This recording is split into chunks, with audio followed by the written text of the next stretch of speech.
what I'd like to talk about today is really what's the essence of retained learning. Now, retained learning is our bottom line in higher education. Our job is not to put people in seats. Our job is not to produce a certain revenue. Our job is to have the people have something in their hearts, their minds, their capability when they leave our experience that they didn't when they entered. Otherwise, there's a truth in advertising problem, that they're spending time and money and wasting it. The dilemma is that I've been involved in the outcome assessment research since 1974, and every time people anywhere in the world do outcome assessment, where they're asking what is the value added, whether it's 4 years or in Europe 6 or 7 or 8 years of undergraduate education or a master's program or whatever, what's the value? How have people changed statistically? The results are nothing short of appalling. In a study of 280,000 people, Alexander Aston showed in the US, seemingly have a pretty good higher education system. The graduates of 4-year colleges and universities, on the whole, have one competency significantly more than when they entered. And that includes a lot of different forms of critical thinking. So, we're left with the conclusion that, not just in my country, but I would bet in every one of your countries, people would learn a lot more by going to the military for 4 years or 6 years than they would going to a university on the whole. Now, there are some universities that have tremendous value added, and there are a lot of them that do nothing. That's why we have either a curiosity issue, how can we enhance what our students learn? And I don't take evidence of learning as performance on a test. That is silly.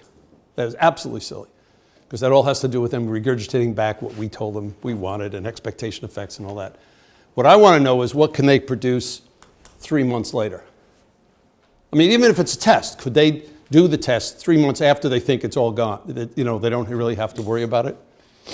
Specht and Sandlin did a study of an MBA that's ranked in the top 20 almost every year in the US, in the world. And they looked at the retention of knowledge in the first required accounting course. 28-year-olds averaging 4 to 5 years of work experience.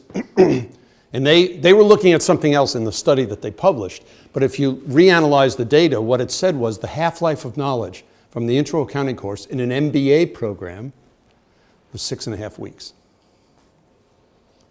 People themselves taking the same exam 6.5 weeks later could produce only half of the knowledge that they had put on the first one. And for any of us who studied philosophy in college, you know what it was like when you had your first midlife crisis. Did you know which books or which philosophers to go to for spiritual guidance? Probably not. So the dilemma that we have is our very intent is to help people retain, and yet the results of what we do most of the time isn't. So that leaves us with a very interesting issue of how do we improve retention. I was saying to Daphne this morning that she's letting the media box Coursera and all of us into thinking that retention of students to course completion is an important criteria. Personally, I don't care. I don't care that I'm running about 5% of the active students. It doesn't matter to me. What matters to me is, are people leaving whatever part of the course they taste with some excitement? Is there some spark of learning? Do they go on and think about something? I personally, it's nice to see that people finish it, but it's like grades. What does it say when students get an A in a course? It says probably they have a lot of conscientiousness as a personality characteristic, and their need for power is higher because they're trying to influence me. But those aren't the people necessarily that go on to really add value. So the dilemma that we've got is we know what we want to be doing, but we're not sure how. One of the things that I would never have thought 3 years ago, even 2 years ago, and today I am a very, very strong believer that if we experiment and innovate with a wider range of pedagogy, we can improve retention of learning. We can improve how much people hold on to. And that's really what we're going to talk about today. How do we use emotion? How do we use physiologically? How does it work in terms of enhancing learning in relationships? Here are a couple issues about why I personally got involved. I mean, for the people who know of my work in other areas, in most organizations, government and others, people do competency-based human resource management systems.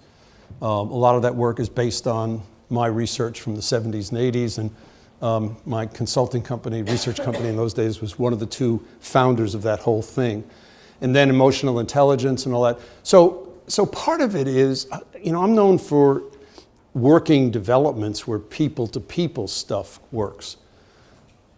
But I got into this because I felt we had to play a different game for a number of reasons. One of them is we weren't engaging our students. I have never taught undergraduates. They scare the hell out of me. The degree students I teach are average age is 44. I don't even teach 30-year-old MBAs anymore. But the fact is that when I'm dealing with stuff with the people that I'm trying to work with, I know that what I deliver in dose and time isn't ideally suited to their rhythms. So I was concerned about playing around with dosage. I was concerned about finding more ways to make learning convenient. And I thought that if we're to truly impact on a long-term basis, we have to bring the cost of higher education down. 200 years ago, higher education was free. If you could get in, there wasn't any cost associated with it. There are a number of great universities around the world that are free. Certainly in countries that have, state-run universities, and if you're a citizen of that state, you don't have to pay anything. The tuitions are free now. That's not the case in many other places. And lastly, I just feel that if there's any hope for mankind, peace, health, some aspiration to the nobility of the human spirit, it's going to come through education. It's going to come through increasing understanding of other people and things and phenomena. So that led me to want to democratize it. Now, I just did all that because I wanted to be upfront with you as to why I got into it. Okay, so I'm wrestling with this thing 2 years ago, a year and a half ago, like, should I do this, shouldn't I do this? And unfortunately, Lev Gonik, who was our CIO, had already talked to Daphne, and he said, yes, I was going to do one. I was toying with it. I hadn't agreed. So then it became a little public, and then I'm in a situation I'm saying, oh my God, am I going to do this? I went to one of my close friends and colleagues, Tony Jack, who's a neuroscientist, and I was just chatting with him about my dilemma. And it was something like, I know I can engage people in a face-to-face setting, but how do you do it over an asynchronous course? And he is from Oxford, actually, grew up there, and got his PhD here at the University of London. So he said in his British accent, Richard, you're thinking about the wrong metaphor. He said, you're thinking live theater, think movies. So here's my question to you. First exercise. Think of a movie, or actually it's better if you think of like a mini-series or a series of movies, or even a TV show that has multiple episodes that you got emotionally engaged with. You looked forward to seeing the sequels or the next chapters or the next episodes. So I'm assuming that everybody in the world watches some movies or television. If you don't, you should do a follow-up session down the hall called Get a Life. But But if you don't, you can't do this exercise. Anyway, so think of that. Now, is there a particular character in that show that you liked that you identified with? It doesn't say you wanted to be, but you identified with. What was it about that, what was happening on screen that helped you, that it pulled you to that identification? That's what I want to hear from you.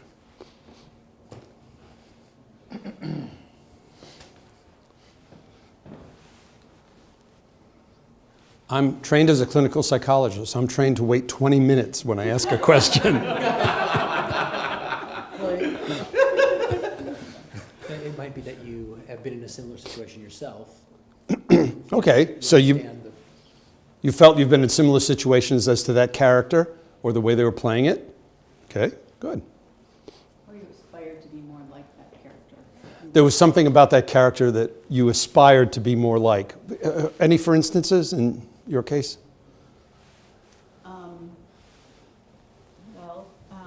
There's this British show called Call the Midwife.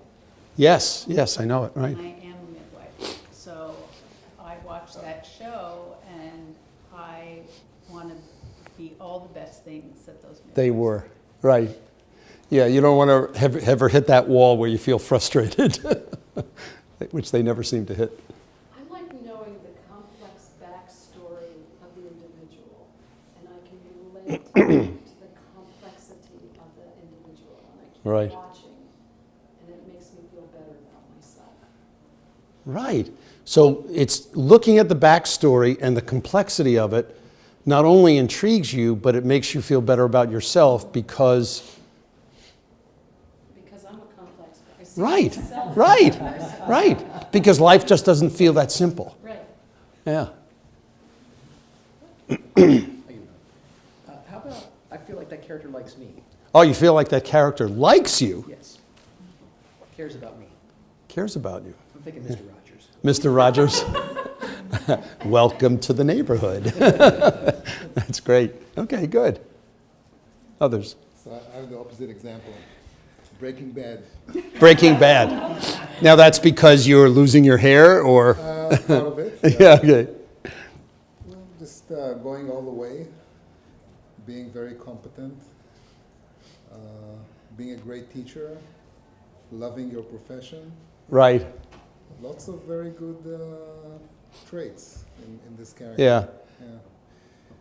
Taking risks. Taking risks, okay. I figured that had to be a part of it because one of the things that struck me about it, because I don't usually watch shows about people who are into drugs, it's kind of a bummer. But in that case, I watched a number of episodes and I said, this isn't about drugs. This is about a guy seeking freedom. Absolutely. You know, and just saying the hell with it. Hell with it. A little bit of an iconoclast. Mm-hmm.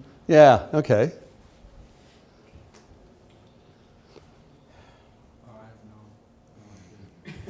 You have no idea? There isn't any movie or series? Twilight series, Harry Potter? Okay. Frank Underwood. Frank Underwood. You identify with Frank Underwood? Very much so. Wow. We'll do a session. Yeah, right. It's on values and ethics. Right. No, but what, if we're to be semi-serious from it, what is it that intrigues you about him? This is House of Cards, by the way. Yeah, House of Cards. Yeah. The American Well, version. the way he plays people. The way he plays people. What he does and what he accomplishes and Yeah. for what cost. So you find the way he's able to work people toward certain objectives to be intriguing, if not attractive, in some way. I don't know if it's attractive. It's more like, what is he? What is this? Wow. Is this real? How does he pull that off? Yeah. The British version wasn't anywhere near as dark or evil, I found. But oh, you really? You thought? Well, he threw the. I don't want to give it away. Yeah, right. Some of us just watch once a week. No, the British. The British version. The British one, he does the same thing. Yeah, in terms of the prime minister, right? No, it does the Those. same thing to a young woman that Oh, Underwood right, does, right. You know, so. So it was pretty dark too. Okay. Well, yeah, in a British way, I guess. Right. So my point is there's a variety of things. Now, if I included books, but I was trying to stay with the film media because the videos, I think, are a part of what converts. As one of the participants in the first or second run of my MOOC said, you can read a book, you can even watch a DVD, but this is a different experience. And what I was trying to do is to capture what was it that was different. And a lot of what we're talking about is, if you don't think about it this way, I'll offer this to you, is some emotional attachment. Either you're intrigued by the attraction of the person being an iconoclast Shimon, or you're scared by what the person might be pulling off around you. I don't know if that's part of it, but it can be. A lot of people in my field study leadership because they're afraid of leaders, because of personal experiences with leaders, bad ones. So the dilemma is, part of this is what's at the heart of that emotional bond. I'm going to offer a number of tidbits, and then I'm going to tell you my conclusions. In other words, by the end of today's session, what do I hope you're walking away pondering? Then we'll backstep into a set of exercises and discussions about some of the neuroscience to talk about why that was so key. I talked about the half-life of knowledge. I talked about the median number of competencies. Research was summarized on the research, research in the psychology of learning recently in a key article in Scientific American, which doesn't usually do psychological things. But it is really hard to question this set of findings, that on the whole, adults learn in 15 to 20-minute bursts. Think about that a little bit. 15 to 20-minute bursts. That's about the length of time, and if people don't take a break and do something else, the likelihood that they are holding on to, it's sticking somehow, what they're going over after that is opposite. This is one of the reasons why, when you give tests in a course, you decrease retention. Why? Because students tend to cram for the test. And the more they cram, the more they increase the dump rate. In other words, the faster they'll let go of it. That's very different than performance assessment. What do I mean by that? A friend of mine wrote a number of New York Times bestsellers on chefs, the making of a chef, the soul of a chef. And he went through the American Institute, the Culinary Institute of America, is a one-year program in New York to train chefs. It's considered very high level if you can get in and if you can graduate. When they have their week on soups, when they do, a person might get assigned that tomorrow you have to do Thai soup, you pick a Thai soup. So the person picks Tom Yum Goong soup. They say what ingredients they want, they put it into the instructors. The next morning they show up at their station, the ingredients are there, they make the soup. By noon, their assessment is not a multiple choice question about what are the ingredients in Tom Yum Goong soup. Their assessment is that they have to produce 6 bowls of Tom Yum Goong soup on a tray. They bring it to the faculty member, and they and the faculty member go over it, smell the aromas, look at the clarity of the broth, taste each one, and they talk about it. That's what is called performance assessment. You have to use the knowledge or the ability in the performance of something. It's not just an abstraction. So in choreography, it would be actually putting something on rather than talking about how you design it. One of the things we know is that the parasympathetic nervous system, which is a neural hormonal part of your autonomic nervous system, is key to being open to new ideas. The sympathetic nervous system, more of us know about, which is another key part of the autonomic nervous system, is what gets engaged when you feel stress, annoying stress. Annoying stress is when you feel something's important to you. The more important, the more stressful. When you feel something's uncertain, the more uncertain, will this course work or not, the more stressful. when you feel people are watching or evaluating you. And then uniquely human, according to Bob Sapolsky, who is the kind of guru of this research, the uniquely human is anticipating one of those three. Any one of those four things sets off your sympathetic nervous system. And if it's somebody cutting you off in traffic, if it's your cell phone dropping, the annoying stress is the most dangerous because that builds up. The sympathetic nervous system closes down your openness to new ideas. It closes down your ability to engage in neurogenesis, to create new neurons. It closes down your immune system. It closes down cognitive functioning. Not so, and a lot of people think they need stress. You need a little bit of stress to wake up. But for most of us, and that's why I don't know about undergraduates, but for most of us, stress doesn't help us in learning. It does the opposite. And we don't understand that, typically. People have different learning styles. Dave Kolb has been studying that for now almost 40 years, and we know a lot about that. And then neural activation. I'll talk about these two neural networks in a few minutes. I'm going to hold off on that, but what the hell, talk about it now. When you're called upon to analyze something, so in any technical course, this is in a sense the whole course, but every time you're asked to do something analytic, physics, finance, computer programming, those things, you activate a part of your brain called the task-positive network. It's a whole network, a lot in the prefrontal cortex. You need that to be able to solve a problem, make a decision, focus on something. When you deal with other humans in any kind of interaction, a social issue, a social problem, a social context, a moral concern about fairness, any of those things, you activate a different neural network called a social part, a subset of the default mode network, which is all over your brain. If the anterior cingulate cortex is at the heart of the task-positive network, the posterior cingulate cortex is kind of at the heart of the default mode network.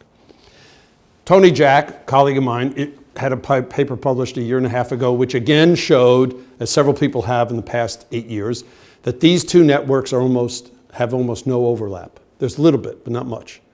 What Tony showed that other people have written about, but they didn't have the fMRI data that he provided, is that these two networks suppress each other.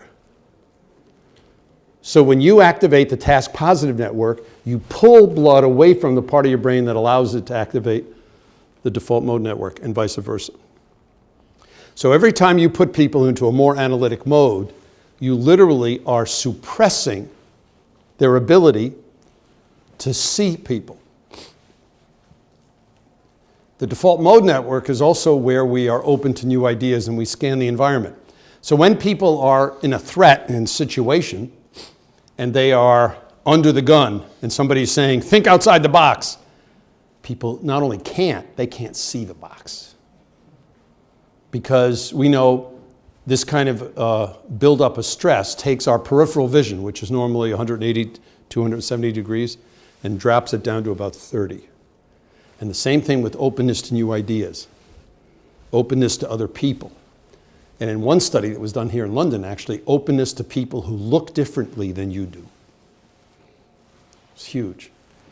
So part of the dilemma that we have is you need to be effective in almost anything. You need the task-positive network, but you also need the default mode network. So what we're working on now, Tony's working with some philosophers in the military and NATO and a few other countries about how to do this to break the horror of dehumanization in combat, because that's what leads to atrocities. They're also working with now in other arenas, trying to work on this. How do we keep it more human? How do we keep interactions? How do we not dehumanize people? He and I are working more on how do we help people through coaching go back and forth faster. Because we think the most effective professionals and leaders move in and out. So if I take a field like dance, once you're into the dance, it's a lot of this, right? Openness, kinetic movement. And then as you're planning it, it may be a lot of analytic, But you really, to be thoughtful about it, as you're doing the choreography, I'm going to assume, it's outside my field, but if it's like putting together an orchestration of a piece for a 16-piece band, I'm going to assume you're going back and forth a lot. Exactly. Yeah. That happens in all of our fields. So even when we think the field is really analytic, it's not. It's not solely analytic. You know, I just want to quickly say that the course I created for Coursera is, without acknowledging this, is Right. all about that. Is going from one mode to the next to the other, and allowing one mode of analyzing to spark creativity, to Yeah. spark ideas. So when you try to allow the spark, how do you do it in the MOOC?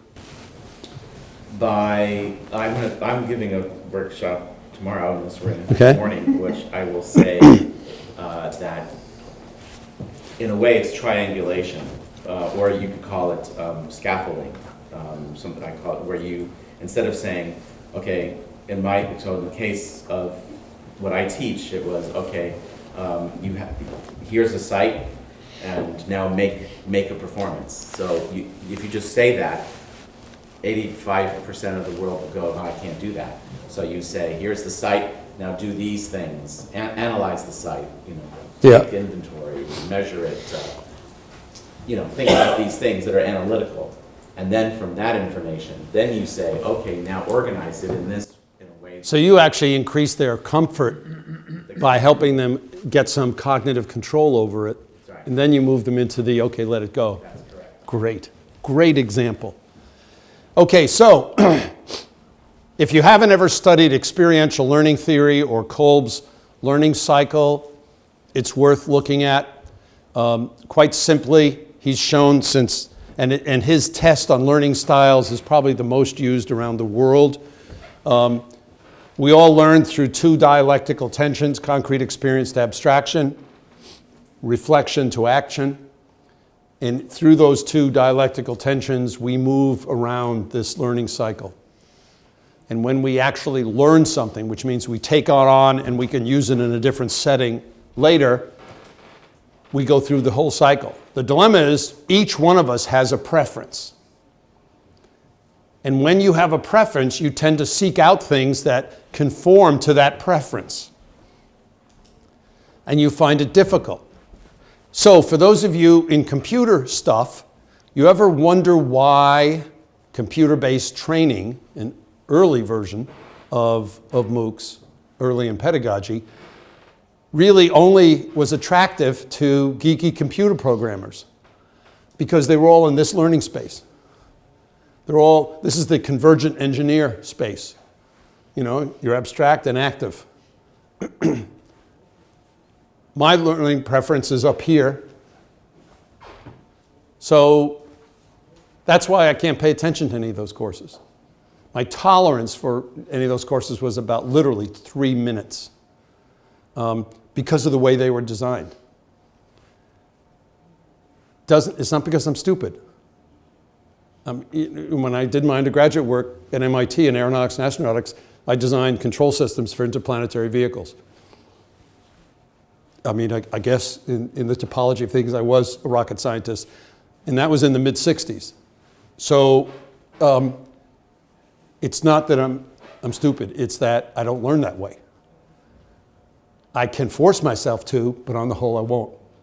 So the dilemma that we have is that when you offer things, especially in MOOCs, to people all over the world, you've got not just differences that are very dramatic in learning processes or interpersonal processes like gender, and of course age, then you've got cultural things and ethnicities, but you've also got differences in the learning style preferences. So ideally, you want to cater to all of them. That affects somehow the design of the course. This is the chart I gave you the hint of, explained before about the task positive versus the default mode network. I won't give you a quiz, so you don't have to know that. It's just to say, if you want to access it, you can. Okay, so here are the 3 things I hope you'll be tweaked about by the time we finish. That you can use reflective and active, concrete and abstract exercises to engage your students. And you want to use all of them. Even though you're going to have a preference, You're going to design your curriculum to suit your personal learning style, whether you consciously understand that or not. So part of what happens is it's a good idea to work with some colleagues as kind of reality testers or in a team who have different learning styles. Each of our fields have different learning styles.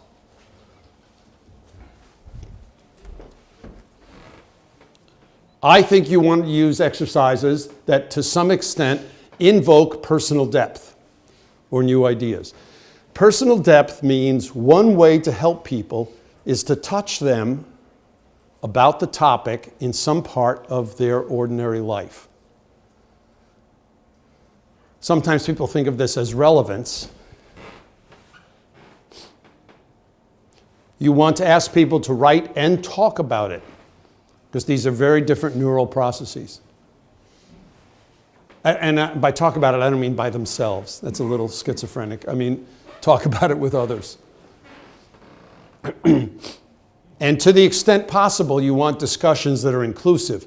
So you're including people who are different than they are or you are, not just talking to the same people. But if you can cover this, if you can cover some degree of emotional engagement, you will increase the quality of the learning. The videos, to go back to your points about the movies. I think you want somebody that they can identify with. Somebody who sets off some emotional response. Better that it's positive than negative. I played around with a number of things in the videos in my course. I stopped talking off camera. A lot of directors will do that to you. And I said, the hell with it. I'm going to talk right into the camera. Because I want it to seem like you and I are having a conversation, although I know you're watching me on your computer. So how do I do that? I can't do that by talking to you and having them just film me. I have to do it by actually going into the camera and saying, you're the one I'm concerned about. I want you to do something. And I have to do it close enough so they can see my eyes. And I even tried to use some playfulness at times. I was concerned about making sure I smiled more, but among other things, when I had people doing these exercises where I told them to hit the pause button or just let it roll, I was going to give them some time to reflect on this, and then we came back and I started to interpret their emotional experience. Sometimes I would go,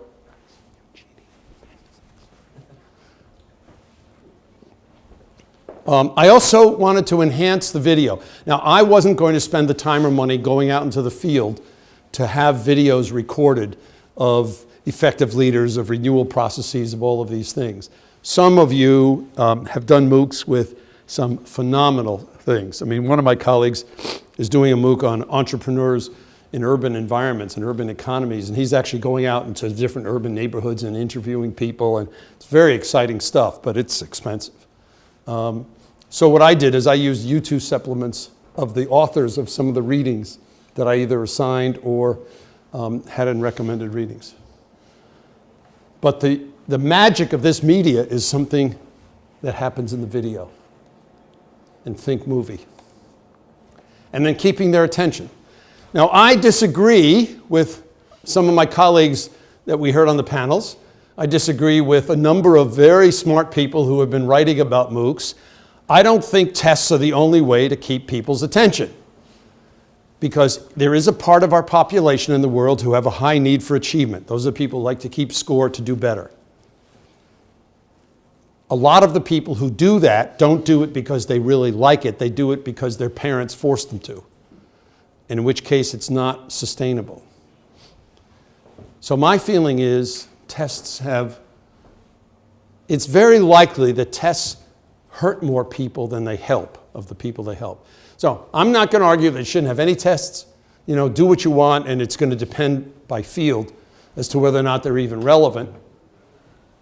But you're going to do better if you can have some emotional involving exercises or reflections.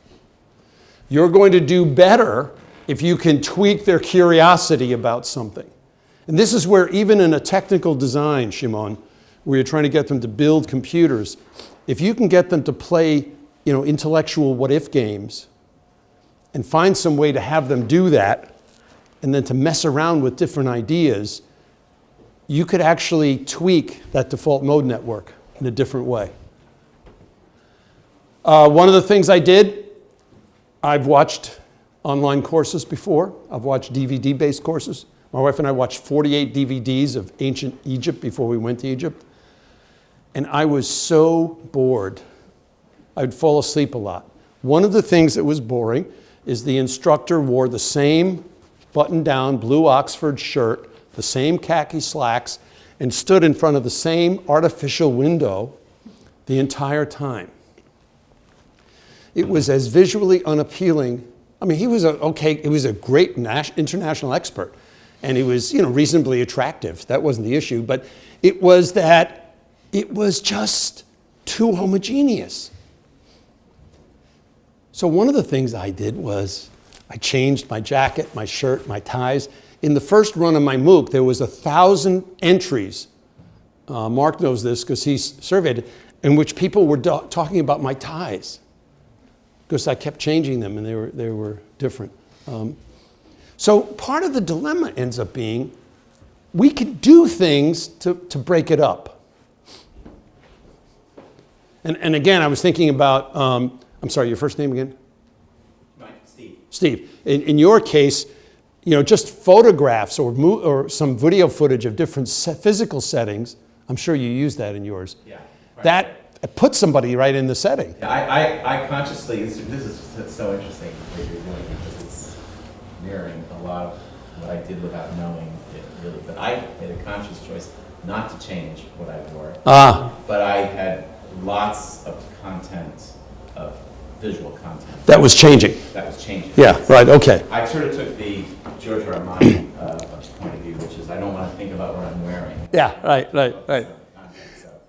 Well, like I said, I couldn't get the anywhere near the budget to. I wanted to film outside. I wanted to film interactions, this and that. But there was no way I could do that. I was going to have to film in the studio. But what I did was, when I pilot tested a few of them, I'm also on the faculty of ESADE in Barcelona. I've been for 13 years. I was pilot testing some of them there. They said, the background's a little boring.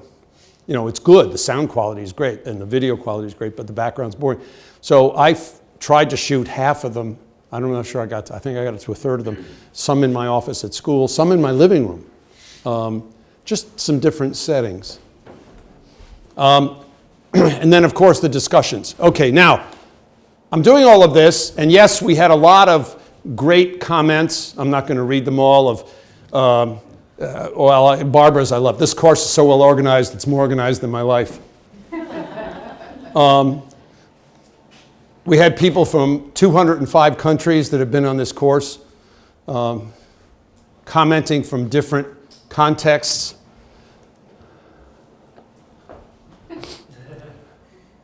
100-volt smile. It was nice. I got one the other day from the end of the second run, which happened about 3 weeks ago, from Francisco from Monterrey, Mexico.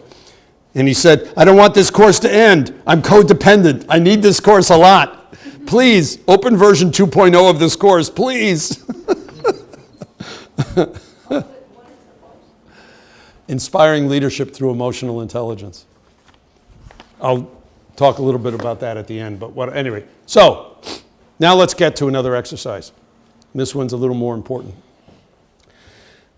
On a piece of paper in front of you, and it's actually easier if you can write this, I want you to write down the names of 3 people in your life who have helped you the most develop. So when you answer the question, I wouldn't be who I am today if it wasn't for X. Or I wouldn't be where I am today if it wasn't for Y. Write down 3 of those names. If you think of more than 3, great. Put their names down. We'll probably work just with the first 3.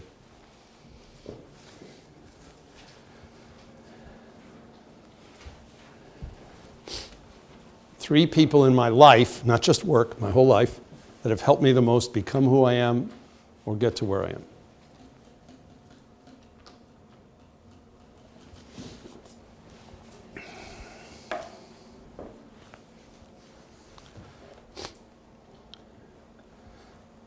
As you think of each person, write down the names first, but then when you've written them down, I want you to go back to the first person. Think of a key moment you had with that person in which you learned something. There might have been a lot of them. Let your brain just filter. You'll pop into one memory in particular. Then write a couple notes next to their name about what they said or did in that moment. And then next to that, write down a few words about what you learned or took away from it as you reflected on it later, not necessarily at the time. I'll give you a chance to write down some of that, and then we'll talk about it. Rishi, what was the last part? What did you learn or take away from it as you reflected on it? Oh, I see.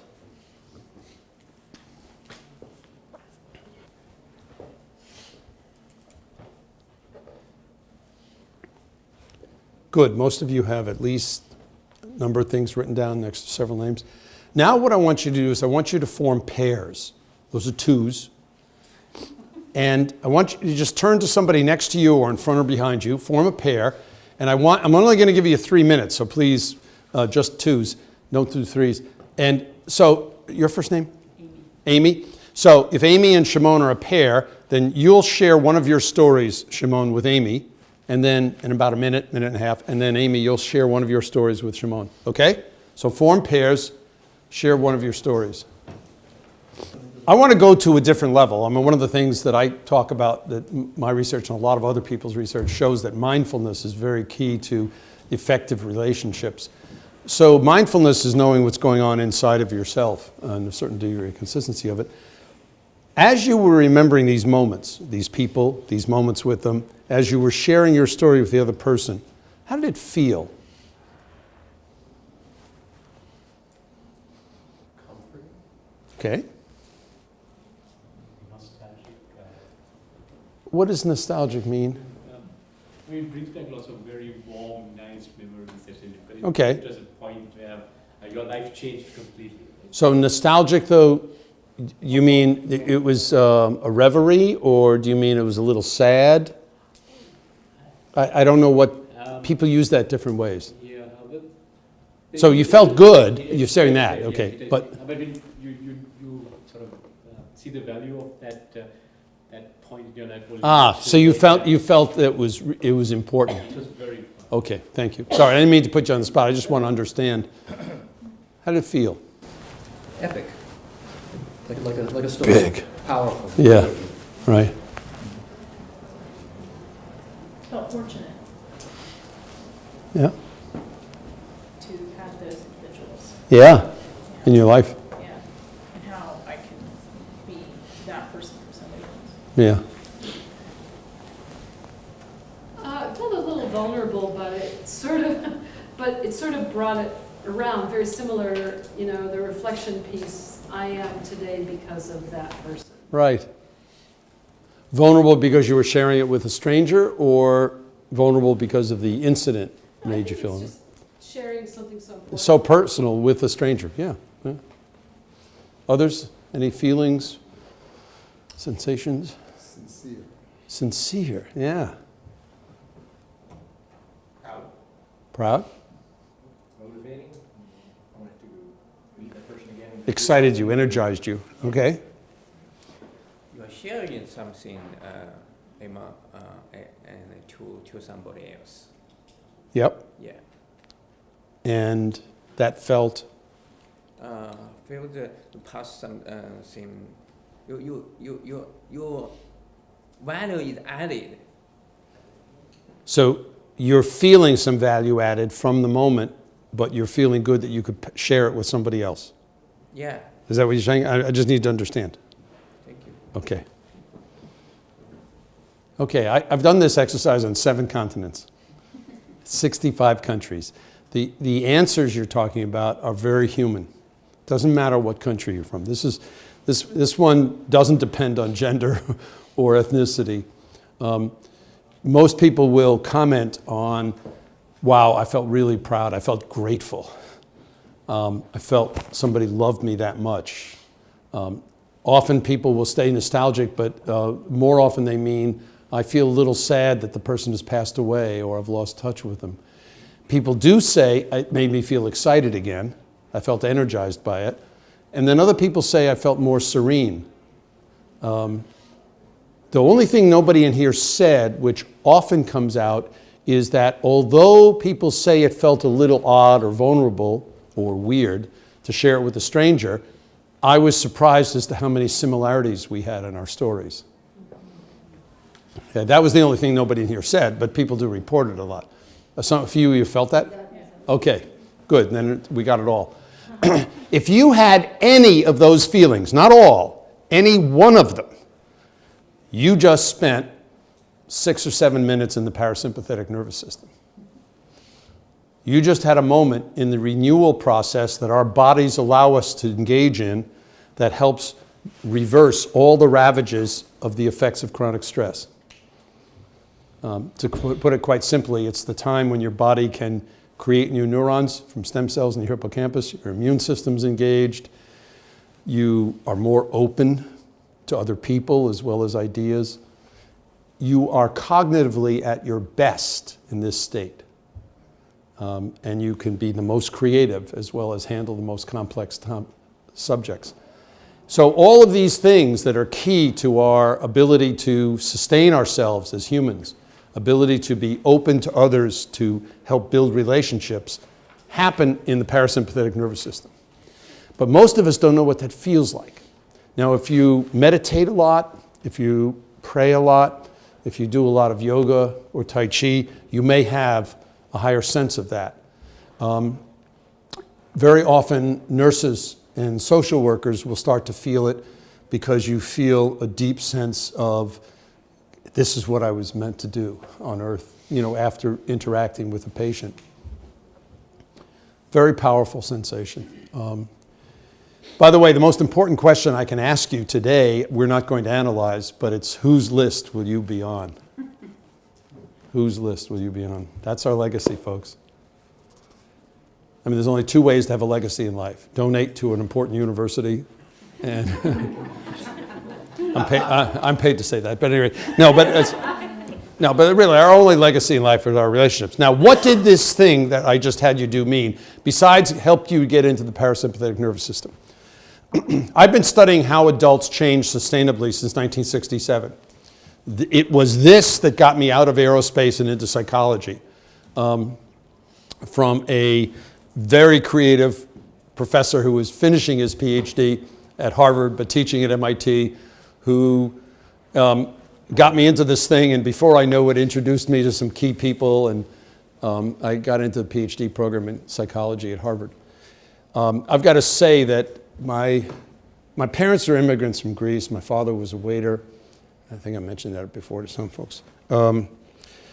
When I graduated with my doctorate in psychology from Harvard, he still would introduce me to his Greek friends. By then, they'd moved up from New York to Brockton, Mass. As his son, who got a degree in engineering from MIT. He left off the PhD because it was in psychology, which, if you know any Greek, the Greek word for it is saklamatis, which means foolishness. Plus, it was from Harvard, which, as a good Greek immigrant, he saw Harvard as a den of insidious communist pinko thought, kind of thing. But at any rate, I always share that because it helps me with my therapy. But the issue that I started on with Dave Kolb in 1967 was I wanted to understand how managers helped or didn't help their subordinates, because I had just spent 6.5 months working as a research scientist in a lab in a California aerospace company working on what in 1966 would eventually become the booster program, the shuttle program. But then we were just still designing things that would fly back and forth between Earth and Earth Station, Moon Base and Moon Station, Mars Base and Mars Station. And I hated it. I'd spent my whole life getting ready for this, and I found it really boring. So I went back, and Dave Kolb said, well, I have some data on how graduate students at MIT were learning or not and changing. So I used that data. We published a study. And I've been, whether I worked, during the 70s, I spent a lot of time working with alcoholics and drug addicts. And then in '87, when I got to be a full-time professor at Case, I would say the majority, not all, the majority of my time is spent studying how do 25 to 65-year-olds learn or change in sustainable ways. What I've discovered is you have to use complexity theory to understand it. You cannot understand it in typical social science terms. It is not linear, it's not continuous. And when you allow for complexity theory of these moments of emergence that tip you into the next phase of a change process, there always seem to be 5 of them. These are moments of ahas or discoveries. The first one always seems to be some sense of personal vision. I have a sense of the person I'd like to be. If you have that, you're eligible for the second discovery. If you don't, you're on a random walk, which in human behavior terms is 5% likely, because human behavior is not distributed in a Gaussian or normal distribution. It's a Taylor series. If you have the second discovery, it's how you're coming across to others, the inevitable personal balance sheet. The third discovery is what would you love to learn? This is a learning agenda. A learning agenda is not what comes out of a performance improvement plan. It's not what a teacher tells their students they should be learning. This is what you are joyfully looking forward to trying. The fourth is the actual practice or metamorphosis with the new, here it says as a leader, but it really with any behavior, thoughts, or feelings. And the fifth are building the relationships that enables you to go through this. Now, what did this exercise say to you? Our research since 2000 is focused on coaching and helping relationships of any form, where one person is trying to help another change. And what we have found we'll have adults do this exercise and then spend 4 hours with them, interviewing them on every incident for 5 of them. And when we do that, we typically find 80 to 100% of all the stories told have to do with somebody who, and I wouldn't be surprised if many of you thought about one of your parents, mother or father, maybe a grandmother or grandfather. And you thought about a moment in which they talked to you about a possibility, and it's like something opened, like watching a flower open. Or it could have been an aunt or an uncle, a teacher, a coach, could have been a manager, could have been your spouse or partner. But it comes out of this opening. Now, sometimes it's through role modeling. You know, you see the person act in a certain way and you say, wow, that's what it means to be a good person. Opens up a possibility. Or teachers, coaches, supervisors who really believed in you and they gave you an opportunity that you didn't think you were ready for. Because if I asked you the inverse question, tell me about anybody in the last 2 years who's tried to help you. Any manager doing a performance review, any supervisor, any department chair, excuse me, any therapist, coach, trainer, imam, priest, minister, rabbi, anybody who's tried to help you. 67% of the stories come back. They gave me data about how I'm coming across, and then, boom, they told me, I can fix you. Boom, I can make you better. Boom, I can show you how to be a team player. Boom, I can help you with that problem. And how do you feel? You feel like you've been punched over and over again. For our purposes today, I'm not going to deal with this at the dyad level. Well, I'll deal with the individual and dyad level. I'm not going to deal with the team, organization, community, or country. I think inside of each one of us, we have a positive and a negative emotional attractor. These are strange attractors if you follow this stuff. They pull you around them. This is being in the parasympathetic nervous system, the sympathetic nervous system. This is thinking in positive terms versus negative. This ends up being thinking about possibilities versus problems, dreams versus expectations, optimism versus pessimism. I love this. Optimists know they're optimists. What do pessimists call themselves? Realists. Thank you, realists. Hope versus fear, strengths versus weaknesses. Excited about trying something versus talking about what you should do. Novelty versus obligation. Resonant relationships versus dissonant. So here are the 2 insights that you can glean out of this exercise that I think you just emotionally proved to yourself. Almost all the time, sustained change, because that's the way I cued the events for you to remember, sustained change starts in the positive emotional attractor.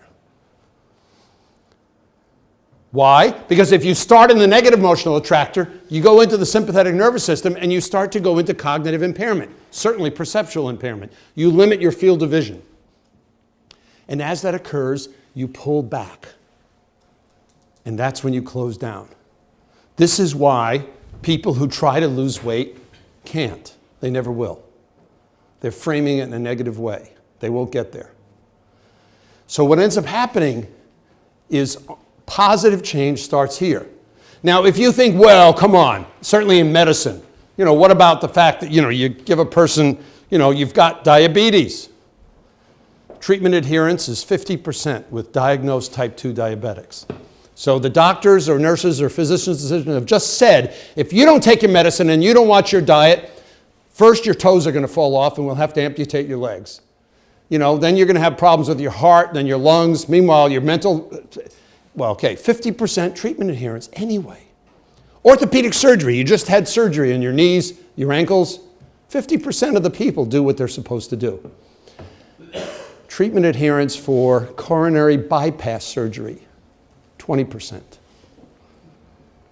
Okay, so if when it's truly life and death, on the whole, people don't pay attention, it's because this stuff doesn't work. Okay, second observation, you need both. We need stress. Stress allows us to wake up. Stress allows us to focus. Stress allows us to bulk. But the change process goes in a rhythm where you're in the positive emotional attractor and you start to feel renewed and open. Then you go into the negative for get a little bit of stress and adaptation. Then you go back to the positive. I'm making a point here. What's the point? Balance. Yeah, and the balance looks like what? You're not in the negative for a sustained period of time. Yes, thank you. You are seeking balance, but because negative emotions are stronger than positive for good ecological reasons, it puts the body into a defensive mode, which we need, otherwise you die. So to compensate for these stronger negative affect, you need more dosage of the positive. This has been shown, John Gottman showed it in studying stable, loving marriages, that if the interactions, verbal and nonverbal, between the partners or the husband-wife end up not being 5-to-1 or greater on the positive to negative, this is very humbling. That means every time you give your spouse or partner the look, you hug them 5 times. If you're not at 5-to-1 or better, there is a 2/3 chance you won't have an ongoing relationship that has any love in it. You may or may not get legally divorced, but it's a functional relationship. Now, what makes all of this happen is emotional contagion. Emotional contagion gets fired from one person to another through mirror neurons help us with actions, but what really helps us are these sympathetic hemodynamic networks and the default mode network. That's what helps us understand the emotions of another person or their motivation. So in live classes, we do that by engaging each other. On a MOOC, we've only got 2 resources. One, what you're setting off on the camera, because you're setting off neural networks in the people watching it. And there is no neutral. If it's neutral, it's actually negative. There's no neutral. I mean, there is neutral, but it's microscopic. It's in a few milliseconds. In 8 to 40 milliseconds, you're setting these things off, positively or negatively. 8 to 40 milliseconds. This is way below consciousness. So what ends up happening is you're setting people off with what you're feeling. So if you're just had an argument with your spouse or with one of your children, for God's sakes, do not film the video. Because it's going to come across. Unless you're a good actor or actress. In which case you can use method acting and put yourself back into that situation. But that's a part of this issue. The other thing that can do it is interaction. And this is why helping people interact. One of the groups that did my first MOOC that had about 110,000 people enrolled on it, of which I think 85,000 were active, they were 30 doctors and nurses from a hospital in Baltimore. And the head of OD emailed me and said, I'm requiring this as a part of our leadership program. So everybody's going to do your MOOC. Do you have any tips for me? And I said, get people together once a week to talk about it. So she did. And they formed a process, which I did a Skype video with them a few months later just to see how they were thinking about it after it was all over. And they said, well, we called it MOOC and Munchies. because they would agree to how many modules, videos, and the exercises they would do during the week, and they would get together Friday afternoon for an hour and a half at lunch. And they'd talk about it. They'd use the discussion questions I'd assigned in the MOOC. Instead of going on the discussion forums, they would use it with each other. At Case Western Reserve at my own university, I didn't find out till halfway into the course there were at least 3 staff groups who would form to do exactly that. So I suggest to people, use the discussion forums, Facebook friends groups, whatever it's going to help you do that. And if you have a face-to-face group that you can engage, and it doesn't have to be either or, it's going to be even more powerful. Okay, I talked about the stress, I talked about the renewal. This is just a simple thing to say we need to balance it. The emotional states that help to create this in medically established literature, published papers, are mindfulness, yoga, meditation, prayer to a loving God. Turns out if you pray to a vengeful God, it goes the other way. Yeah, big news. Being massaged. There's one study suggesting walking in the woods, although it's only one study. The others all have multiple studies. Physical exercise, if it's modest, so you're not straining yourself. Feeling hopeful about the future. Caring for someone, being in a loving relationship. Helping people that are less fortunate.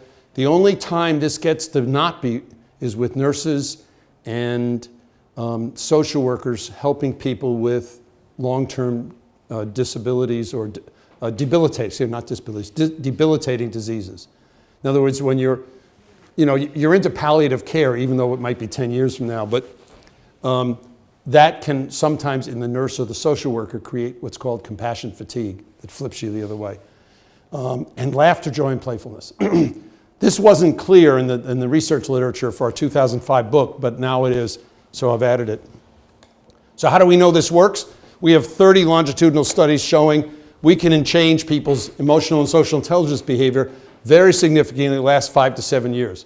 In 8 studies of above average MBA programs in North America, the typical increase was 2%, and then it dropped off. CREO, the Consortium for Research on Emotional Intelligence, looked at any published study with scientific credibility, showing some improvement on this in companies or government training programs, 11% impact, and then it drops off. So what is it that we're doing in our course that's so engaging? We we structure the situation so that they have to do a vision, a personal vision first. We never give people data back, never give them 360s or anything back until they do a personal vision. What do I want out of life? What kind of physical, spiritual health, intimate relationships, contributions to the community, etc. Very holistic thing. And then we ask them, we structure it so they have to in the courses, talk to a trained coach with a PEA approach. We did a series of fMRI studies showing that 30 minutes with undergraduates talking about what their ideal life would be like 10 years from now. Another day, 30 minutes of what I call the negative emotional attractor, which was, how are you doing on your courses? Are you doing all the readings? Are you doing all the assignments? Doesn't sound negative, but it's all guilt-inducing. Those 2 30-minute sessions, randomly sequenced, 3 to 5 days later, produced 25 statistically significant random effects activations in the brain, confirming that the PEA was activating posterior cingulate cortex, nucleus accumbens, orbital frontal cortex, parts of the default mode network, the NEA, anterior cingulate cortex. 30 minutes! Then we replicated it a year and a half ago, with 54, half male, half female, 1 male coach, 1 female coach each time. And found the same things, and even a stronger one, that if we had multiple, because we used, in this case, a dose dependent, we had multiple PEA sessions, and for some of the subjects, we got very strong activation of the ventral medial prefrontal cortex, which is a key part of the default mode network associated directly with stimulating the parasympathetic nervous system. So what does all that mean? Oh, and Masood Khawaja, who was an MD and got his PhD with me, did this with the type 2 diabetics in Pakistan and showed that the patient's perception of the PEA to NEA and their relationship to the doctor mediated everything else going on in affecting treatment adherence. So that's actually even old data now. We had a lot of people on the course. There's the team of folks. Did the videos and editing. Suzanne Healy is our technical wizard, and all of these folks got their PhDs and have taught this course live for folks in various undergraduate, graduate, and executive, and continue to work with me on it. You know, we've had people, according to Coursera's IP addresses, which Mark periodically provides me, from 205 countries. In the second run, Mark, we picked up somebody from Mali. The syllabus, I mean, you could go on the Coursera site and see the syllabus if you want to see it, but it goes through a bunch on leadership, on renewal. Whoops. Then I go into emotional and social intelligence. Then I go into how do you create PEA and NEA interactions. And we're using coaching as, if you will, a metaphor of a way of talking to people. So I even talk about the assignment. You're going to go out and have 2 conversations that inspire others. I happen to call it coaching with compassion, but it's coaching people to their PEA, not to fix anything. Because constructive criticism is still criticism. It's NEA. And I think that what most of us need to do is to learn a lot more about how to do the PEA. Then I go in through how do you stimulate this at a larger level in teams. Use an example of, you know, why are the Rolling Stones still together 54 years later and the Beatles lasted 7 years on the international scene. I use an example here of Namusa Zakali, who created a primary school in a section of KwaZulu-Natal that is one of the poorest regions of South Africa, and within several years has 900 students and, you know, I think 15 classrooms. I talked about creating shared vision of 2 brothers, one of whom was a tenured full professor at ISADE and the other was CFO of Schlumberger España, who, as 5th generation of their family business, gave up their careers to give the family vineyard a chance. They ended up not only succeeding in rejuvenating that vineyard, but the entire Priorat region, which is one of the few regions in Spain that has no unemployment. So through a bunch of those kinds of stories in the MOOC, as well as exercises, that's how it works. There are 24 modules.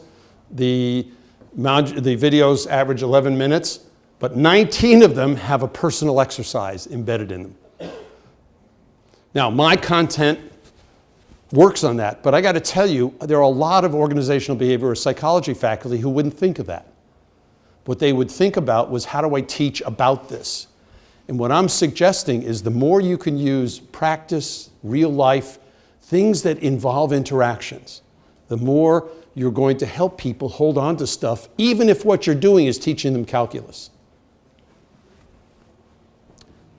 I use a personal learning journal to help them. They download it, they can write all their stuff in there, so they have a history of their ideas. I want to do that because people can't save the stuff they submit to Coursera. Yes, we have some quizzes and a final exam and questions. I took the position that I wanted all the readings for free, so I negotiated with publishers, and that had a little bit of a twist. They would allow me to use it for free as long as I was one of the authors. So I say in the intro materials in the first one, I apologize. I'm giving you a lot of recommended readings that aren't mine, but the fact that all the things you're going to read as a part of this course I'm one of the authors on is not because I'm an egocentric narcissist. It's because that's what I could get permission. And I preferred that to the alternative, which is to ask people to buy things, because many of the people from parts of Pakistan and right now in parts of Damascus or Kabul or Tehran can't afford to get access to Amazon. So to go back to what I said before, I think you can improve it through engagement. I think you can make the videos a lot more personal and chatty. I think you can keep their attention through ways other than tests. I'm not saying tests are inherently bad, but we rely way too much on them. And the Coursera platform was designed for people, but you know, as a geek, I'm saying this, geeky professors teaching people how to do computer programming and kind of financial analytic courses all of which are very analytic. So it's not odd that they would revert to tests, thinking that that was a useful way to do it. I think we can use asynchronous learning in a powerful way, and what this conference is testament to is the future's not coming, it's here. 15 years ago, you didn't Google something to find out about it. You may have been using email. Chances are not very well or frequently. Today, while I was listening to those panels today, as I was having thoughts, I was emailing colleagues ideas because I didn't want to wait till I got home to talk to them about it.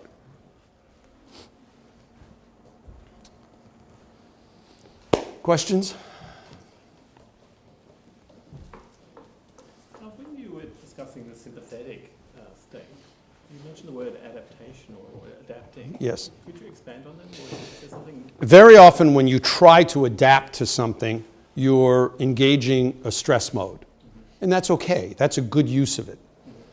If I use a physical analogy, when you lift weights, when you do resistance training, you're actually trying to build your muscles.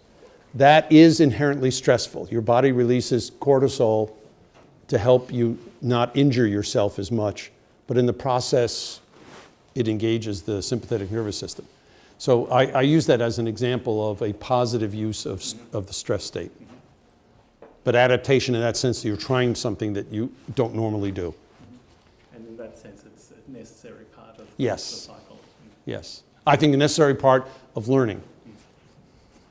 So one experience I had in doing my course Yep. was that I gave open-ended quizzes that were activities to do. Yep. And I said to the students, you can do this as many times as you need to. Okay? So we're not Right. one time, 2 times. Right. And the amount of angry pushback I got Right. was really interesting. And it was just a fundamental difference in the way I wanted to teach and the way that the expectations people brought, Right. some people brought, to what it meant to learn. Yep. I just wonder if you could comment on that. And how do you get, because a lot of this is about what I do as a teacher, but how do I help to create a culture Right. that's open to these kinds No, of one of the things I did was, I spent 27 years as a tenured professor never giving an exam. So Coursera forced me to put exams. So I'm sitting there and I'm working with the other folks that I've worked with that have taught this course, and those that have taught it for undergraduates did have some exams. So we brainstormed, but we came up with, open-ended questions and, pick the 3 that do this. Well, it turns out that the way to score that on the Coursera platform for, 85,000 people at once is impossible. And, like in one case, I was trying to trick them by not showing that respect was as important in predicting effectiveness, which it isn't, because sometimes we use the term respect to make an attribution of somebody that you fear. And, we get 2,000 emails about that, arguing about it. Right. So the first thing I did was I started to adapt very quickly the tests to more simple answers. And even if there were 4 things that should happen when this does, I'd say pick the one that does not happen. So there was always one answer. Secondly, I provided, at the point that a person had submitted the last trial they wanted to do, because I can't remember if we allowed 2 or 3. We had some limit to the number of times they could try the test. We then clicked in and they would get an answer. And what we did is we came up with an explanation for each one of the answers. And even for the second run, we combed over the discussion boards and put in more interpretation to help with some of the things that angered people. Because my feeling was the exercises were the evocative part, but the parts where the exams had to be narrow, because again, the exercises were helping people who were active or concrete or reflective. The exams were helping people who were abstract in their learning style. So I had to vary. That's how I handled it. I'm not saying it's the only way, but it's... What's your favorite exercise or shortcut for engendering a parasympathetic state? Is it just you just meditate, or do you have like a series of steps that you recommend? Personally, Yeah. I do meditate, and that's something that I think is important. Spending time with my wife having dinner and laughing about things is really important. Going for walks with my wife and or my dogs through the woods, and we have a beach house that we spend time on, and there's woods behind it. It's in a national park, so yeah, those kinds of things. Those are the ones that are really strong in terms of doing it. Coaching others. I mean, I don't do any more coaching for executives. There are a whole system of people at Case who do that. But I do a lot of that. I mean, I supervise, I think now 18 doctoral students, mostly at Case, but a few at Asade. So that's a lot of coaching and counseling, as you know, those of you who have doctoral students know. But even when I have students in the master's program, I like to have a one-on-one conversation with them. I usually will focus on their dreams. So those are the things that I use probably the most frequently. And really good red wines.